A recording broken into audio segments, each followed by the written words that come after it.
രഹസ്യ കല്യാണം കഴിഞ്ഞിട്ട് എത്ര നാള് വീട്ടിൽ നിന്നു ഇയാള്? 2-2.5 മാസം. അത് കൂടുതൽ നിന്നു. 3 മാസം ചേച്ചിയുടെ ഡെലിവറിയും കൊച്ചിന്റെ 28 കഴിഞ്ഞോളം വരെ വീട്ടിൽ തന്നെ നിന്നു. അപ്പം അവിടുത്തെ വീട്ടിൽ വേറെ കല്യാണം ആലോചിച്ചില്ല? ഇല്ല, ഞാനിപ്പം കല്യാണം ഒന്നും വേണ്ടെന്ന് പറഞ്ഞു. ഇപ്പൊ കല്യാണം ഒന്നും വേണ്ട. ഇതാണ് ദിവ്യ പ്രണയം. പാവം അവിടെ വെയിറ്റ് ചെയ്തു കേട്ടോ. ഇൻ കേസ് ഇയാളെ കല്യാണം കഴിക്കാൻ പറ്റില്ലാതെ ഈ ഉറപ്പിച്ച ആളെ കല്യാണം കഴിക്കില്ലായിരുന്നോ? കഴിക്കും.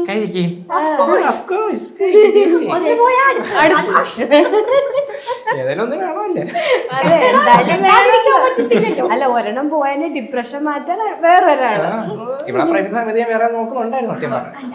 പ്രേമിച്ച സമയത്ത് അതല്ല ആത്മാർത്ഥമാകുന്നതിന് മുമ്പ് ഉണ്ടായിരുന്നു എനിക്ക്. ഞാൻ പറഞ്ഞിട്ടെ, ശരിക്കും ഞാൻ മനസ്സിലാക്കിയത് 2-3 സെറ്റ് ചെയ്തു. അതിൽ ലാസ്റ്റ് നിൽക്കുന്നത് അതിനെ കെട്ടാന്നാണ് എന്റെ പ്ലാൻ. അതാ പറഞ്ഞത്, 2-3 നോക്കി വെച്ച് അതിൽ ഒരെണ്ണം സെറ്റായി. 2 ഉണ്ടായിരുന്നു ഓൾറെഡി. അതില് 2 കൊണ്ട് നടന്ന് തേച്ചിട്ടാണ് ലാസ്റ്റ് എന്റെ പുറകെ. ആരെ തേച്ചേ? അല്ലല്ല, ഒരുത്തി തന്നെയാ തേച്ചത്. ഒരുത്തി ഞാൻ തേച്ചു, ഒരുത്തി എന്നെ തേച്ച്. അപ്പൊ മൊത്തത്തിൽ ഈശ്വര, ഇതൊക്കെ അവർ ഇന്റർവ്യൂ കാണുവാണെങ്കിൽ എന്തായിരിക്കും അവസ്ഥ? അവരൊക്കെ കോണ്ടാക്ട് ഉണ്ട് ഇപ്പൊ? അവിടെ തൊട്ടടുത്ത ഒരുത്തി അപ്പുറം ഉണ്ട്.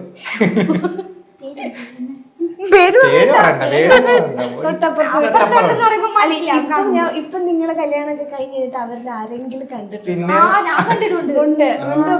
ഞങ്ങളെ ഓപ്പോസിറ്റ് നടന്നു. ഞാൻ കുനിഞ്ഞു നടക്കും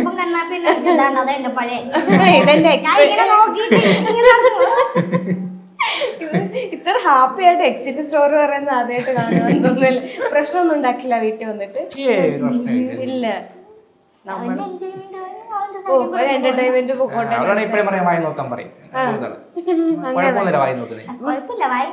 ഇൻ കേസ് രണ്ടാമത് നിങ്ങൾ രഹസ്യമായിട്ട് കല്യാണം കഴിച്ചല്ലോ, വീട്ടുകാര് സമ്മതിച്ചില്ലായിരുന്നു, എന്ത് ചെയ്തേനെ? വീട്ടുകാരെ സമ്മതിക്കും. അല്ല, ഇൻ കേസ് സമ്മതിച്ചില്ലായിരുന്നെങ്കിൽ എന്ത് ചെയ്തു?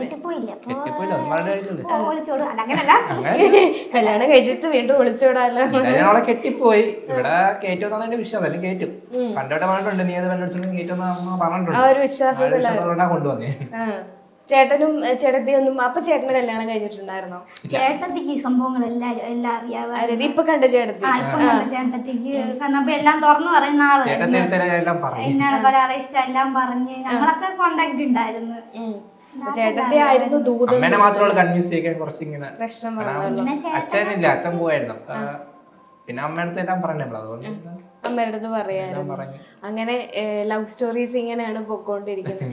അപ്പം ഈ വീഡിയോസ് ഒക്കെ ചെയ്ത് കഴിഞ്ഞിട്ട് പിന്നെ ആൾക്കാരിലേക്ക് എത്തുമ്പോൾ ആൾക്കാരുടെയൊക്കെ ഒരു പ്രതികരണം എങ്ങനെയാണ്? പുറത്തേക്ക് ആൾക്കാരുടെ കൂടുതലും ചിന്നാപ്പി ഫാൻസ് ആണ്. ഫുള്ള് കുട്ടീസാണ്, മൊത്തം കുട്ടിപ്പെട്ട ചിന്നാപ്പി വന്ന് തരിച്ചു കൂടി ചിന്നാപ്പി ചേച്ചി എന്നെ ഒറ്റയ്ക്കാണ്ട് ആർക്കും മനസ്സിലാവില്ല. അപ്പൊ ഈ ചെറിയ സൗണ്ട് ആയതുകൊണ്ടും കല്യാണം കഴിഞ്ഞ ഒരു കുട്ടി ആയെന്ന് പറയാത്ത സ്ഥിതിക്കും ഈ പെണ്ണ് എന്താ കൊഞ്ചലെന്നൊക്കെ ഉള്ള ഒരു കമന്റ്സ് ഉണ്ടല്ലോ ഒരുപാട്. ആ കമന്റ്സിനോടൊക്കെ എങ്ങനെയാ നിങ്ങളുടെ ഒരു പ്രതികരണം? ആദ്യമൊക്കെ ഇങ്ങനെ പറയുമ്പോ സങ്കടമൊക്കെ തോന്നും. പിന്നെ വീഡിയോ ചെയ്യണ്ട, പിന്നെ കണ്ണപ്പി പറയും അതൊക്കെ കാര്യം വെക്കണ്ട, നമുക്ക് വീഡിയോ ഒക്കെ ചെയ്യാന്നൊക്കെ പറയും. പിന്നെ ചെയ്ത് ചെയ്ത് ചെയ്ത് വരുമ്പോ വീണ്ടും കുറെ നെഗറ്റീവ് കമന്റ്. പിന്നെ അങ്ങ് തളർത്തേ കളയും. പിന്നെയും അവിടുന്ന് നമ്മൾ രക്ഷപ്പെട്ടു വരും. മറുപടി കൊടുക്കണോന്ന് എപ്പോഴെങ്കിലും തോന്നിയിട്ടുണ്ടോ? ഞാൻ എല്ലാ കമന്റും വായിച്ചു നോക്കിയിട്ട് അതിന്റെ അടി റിപ്ലൈ കൊടുക്കും. കണ്ണാപ്പി ആണെങ്കിൽ നോക്കി ഇരുന്നിട്ട് ചിലപ്പോ സ്മൈലിന്റെ സ്റ്റിക്കർ, ലവിന്റെ ഹാർട്ട്, ഇതൊക്കെയാണ് കണ്ണാപ്പി അയച്ചു. ഈ നെഗറ്റീവ് ലവും സ്മൈലും ഒക്കെ എനിക്ക് പുള്ളിക്കാരന്റെ അർത്ഥം അറിയില്ലെന്ന് തോന്നുന്നു. ശരിക്കും നിങ്ങളെ നെഗറ്റീവ് ആണ് പറയുന്നത്. കൊറേ മെസ്സേജ് അയക്കും, പാടായിട്ട് ചിലവരൊക്കെ വായിക്കുമ്പോ ഏതൊരു കമന്റിന് ഇപ്പൊ ഫേസ്ബുക്കിൽ ഞാൻ വീഡിയോ ഇട്ടു, അതൊക്കെ എത്ര മീറ്റം കയറിയതാ റിയാക്ട് ചെയ്ത അടുത്ത് ഇവളെ കുറിച്ച് അന്വേഷണം പറഞ്ഞു. Ultra modern kitchen devices. ഒരു കിച്ചണിൽ വേണ്ട എല്ലാ ലേറ്റസ്റ്റ് ബ്രാൻഡുകളും ഇവിടെയുണ്ട്. ലോകോത്തര ബ്രാൻഡുകൾ, original products, wide range. MyG future. WhatsApp വഴി ഇംഗ്ലീഷ് പഠിക്കാൻ ഇംഗ്ലീഷ് കഫേ ഉള്ളപ്പോൾ ഇംഗ്ലീഷ് ഒരു വിഷയമേ അല്ല. English cafe, we present you the perfect English. WhatsApp now 9633 888 575.